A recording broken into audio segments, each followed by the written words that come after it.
Hi, folks. Today I want to talk about why we decided to get into indie game development. And I suppose every story has to start at the beginning. And the beginning here is we wanted to make games. I think this is true for almost everybody I know that works in games industry. And any media industry is a harsh place to survive in. In reality, when you're talking about making games, you're talking about selling a product to entertain people. And entertainment can take many forms. You can play a game, you can watch a movie, you can watch a YouTube video, you can play a board game, etc., etc. So it's a pretty harsh and unforgiving and low margin market. And it's highly unlikely that you're going to survive in it if you don't know anything about it. If you look at the amount of teams that succeed in shipping a game and making it successful out of college, it's exceedingly rare. 1/100% maybe.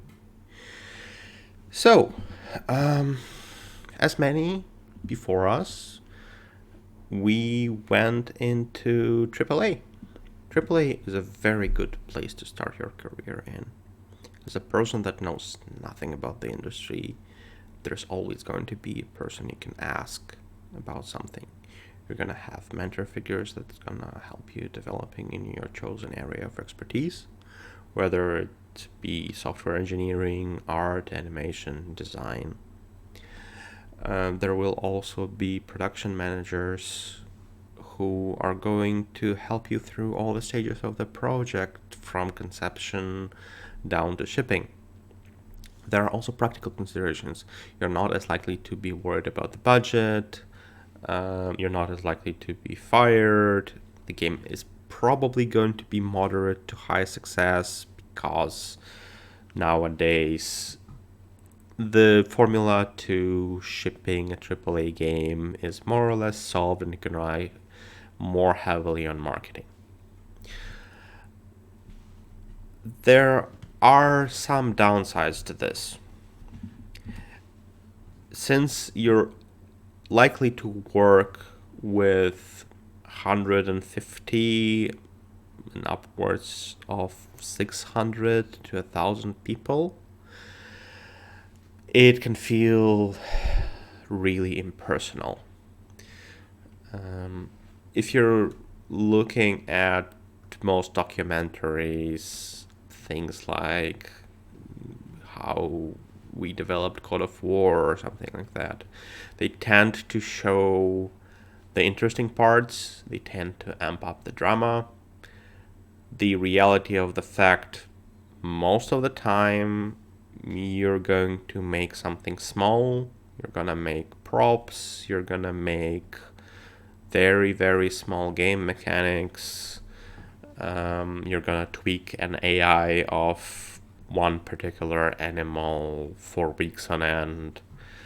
And at the end of the day, you are a small part of resource base for the game. It can happen that your feature gets cut 2 weeks before release, and it feels really bad at that point. The other thing is you do not really get a lot of creative control over the process. And this is an unfortunate side effect of the necessity for a unified voice in development. You cannot really design a good game by committee, unfortunately. Or at least I don't think you can. And if you have 150, 300, 500 people, at some point, the higher ups are going to stop taking creative inputs. You're going to be handed down a task and you're going to be expected to execute on that.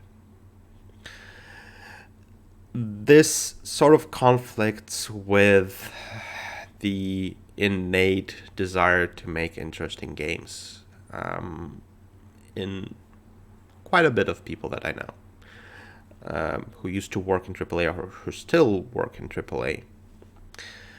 And I think this is one of the main reasons why people choose to leave AAA.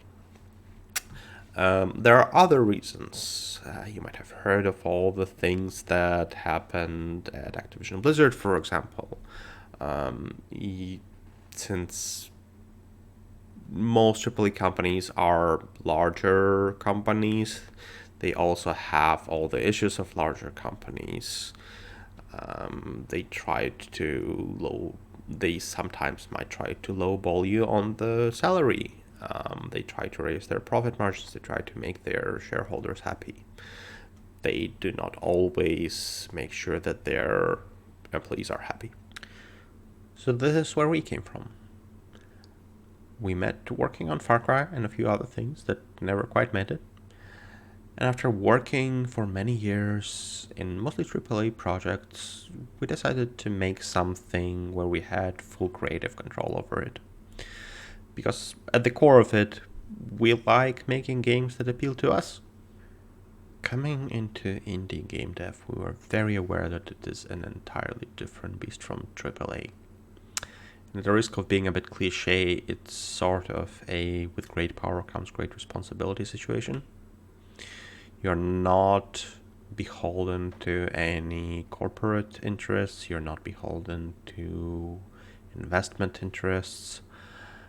But at the same time, there is no backup for you. You have to solve all of your problems on your own. And there are quite a few problems. To start, the most major one, I think, is the skill set. You need to ship a game. I want to make a separate video about all the skills you will probably need to make a successful game, but that's an entirely separate conversation. It's going to take a while. The short version of it, within 4 or 5 people, you are very unlikely to be able to have those skills at a high level. So you have to know your strength, and you have to be aware of what you can do and what you cannot do. Potentially, some things you might not be able to do at all, or you might have to bring in outside help in form of contractors or outsourcing or whatever that might look like. For example, we don't have an artist in our company, so we are hiring a freelancer to make concept art for us. The other major problem within the games is discoverability.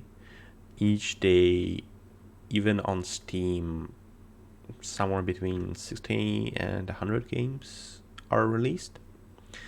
So you're gonna have a real issue being noticed. Even if you have a great game, just getting people to look at it is a challenge. And you're likely not gonna have a marketing budget. You might sign up with a smaller publisher like Devolver Digital or THQ Nordic, and they could help you with that a little bit. But at the end of the day, getting people to notice is a gamble, and that gets into your calculation on how you're going to make a profit.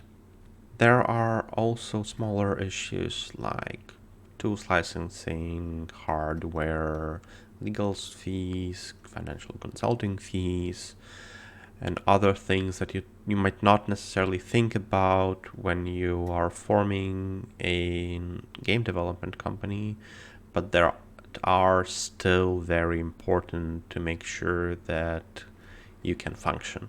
I am going to make separate videos detailing our personal experience regarding these.